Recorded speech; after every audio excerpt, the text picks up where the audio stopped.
Photo show हो रही है, ये मेरे क्लास 11th की फोटो है। फिजिक्स और केमिस्ट्री का भी चार्ट बनाया था, उसकी मैंने फोटो नहीं ली थी। तो आपको एनसीईआरटी अगर आप पढ़ते हैं तो आपको बोरिंग सा लगता होगा, कुछ समझ में नहीं आता होगा, बड़े बड़े पैराग्राफ्स आप सोचते होंगे इनमें कैसे लोग, क्या आप में से शायद 1% लोग भी इसको फॉलो नहीं करेंगे।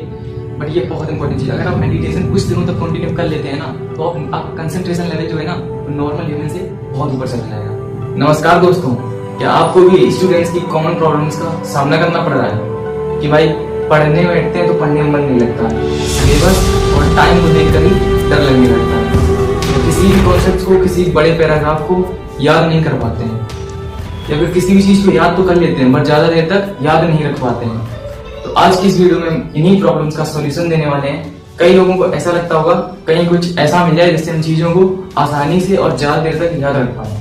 कई लोगों को तो डाउट भी होता होगा क्या ये पॉसिबल है, तो हाँ ये बिल्कुल पॉसिबल है। मैंने खुद अपने पर्सनल एक्सपीरियंस में बोल सकता हूँ। कुछ ऐसी नॉर्मल सी टिप्स होती हैं, कुछ खास नहीं होता है, नॉर्मल सी चीजें होती हैं जिनको अगर आप याद रखिए, जिनको अगर आप फॉलो करिए तो आप चीजों को बड़ी आसानी से और ज्यादा देर तक याद रख सकते हैं। चलिए वीडियो को स्टार्ट करते हैं। सबसे पहली बात आती है planning of study source of all subjects. आपको सारे सब्जेक्ट्स पढ़ने कहाँ पर हैं, कैसे पढ़ने हैं, कितने टाइम में पढ़ने हैं, किस चीज को कितना टाइम देना है, ये प्लानिंग बहुत इंपॉर्टेंट होती है मेरे भाई। जब आप इस तरीके की प्लानिंग करेंगे, मैं आपको बताऊं, ये जो आपको बगल में फोटो हो रही है, ये मेरे क्लास 11th की फोटो है। तो यहाँ पर मैंने क्या किया है, फिजिक्स केमिस्ट्री जैसे सारे सब्जेक्टों की मैंने एक प्लानिंग कर ली है फाइनल एग्जाम तक की। आपको दिख रहा होगा अगर आप पढ़ें तो यहाँ पर लिखा है कि मैंने एक प्लानिंग कर ली है, क्या मुझे कब क्या करना है, मुझे अपने नोट्स कैसे बनाने हैं, मुझे रिवीजन कब करना है, कौन सा रिवीजन कब करना है, फाइनल कॉपी में क्या लिखना है, कैसी कैसी चीजों से पढ़ना है, ये सारी चीजें मैंने एक अलग कॉपी में बनाकर लिख दी है। तो इस तरीके से होगा क्या, इससे फायदा ये होता है कि आप जब आप ये काम करेंगे तो आपको ये बात पता चलेगी कि सिलेबस बहुत ही कम है, हम फालतू चीजों में ज्यादा उलझे रहते हैं और हम कंसिस्टेंसी से पढ़ नहीं पाते क्योंकि हमें पता ही नहीं होता है कि हमें पढ़ना क्या है। ये बिल्कुल वास्तविकता होती है। तो अगर आप इस तरीके से काम करेंगे तो आपको बहुत आसानी होगी और आपका माइंड ट्रिक होगा, आपको पता चलेगा कि केवल इतना ही तो पढ़ना है। मेरे भाई सिलेबस बहुत कम होता है बट फालतू की चीजों में उलझना ये बहुत खराब बात होती है। इसी की वजह से आप पढ़ने का मन ही नहीं करता है, पढ़ेगा ये मन में लगता है कि पढ़ेगा। तो सबसे पहले बात आप ये करना, आपको सारे सब्जेक्ट्स की प्लानिंग कर लेनी है कि आपको किन सब्जेक्ट में कितना टाइम देना है, सब्जेक्ट की स्टडी कहाँ से करनी है। एनसीईआरटी आपको फॉलो करनी है, आपको पता ही होगा, ज्यादा फालतू बुकों में टाइम वेस्ट नहीं करना है। एनसीईआरटी और एनसीईआरटी क्वेश्चन ही करने हैं। मैथ्स वगैरह में आपको कुछ बाहर के क्वेश्चन, इंपॉर्टेंट क्वेश्चन सॉल्व कर लेने हैं, बाकी आपको एनसीईआरटी करनी है। और किस तरीके से करनी है, फाइनल कॉपी में क्या करना है, नोट्स कैसे बनाने हैं, सब कुछ आपको टोटल अपने फाइनल एग्जाम तक की प्लानिंग कर लेनी। बात करते हैं दूसरे पॉइंट। दूसरा पॉइंट ये है, इंपॉर्टेंट चीजें आपको साइड में लिख लेनी है। ये जो आपको फोटो से हो रही है मेरे क्लास 10th की फोटो है। जब मैं क्लास 10th में था, कुछ इंपॉर्टेंट चीजें जैसे कि हिंदी में हो गया संदेश लेखन, या बाकी जो भी राइटिंग सेक्शन होता है उनका जो मतलब वो होता है फॉर्म होता है, रिटन फॉर्म होता है, कैसे फॉर्म, किस फॉर्म में राइटिंग सेक्शन को लिखना है, संदेश लेखन का फॉर्म क्या होता है लिखने का, ये सारी चीजें मैंने एक अलग चार्ट में बनाकर अपने दीवार में चिपका दी। तो रोज इस चार्ट को देखता था, जिससे पहली बार तो मेरा टाइम बचा, उन चीजों में मुझे अलग से टाइम नहीं देना पड़ेगा, रैंडम चाहे जब बैठ के होने देखो और याद हो जाएंगे 1-2 महीने में आराम से।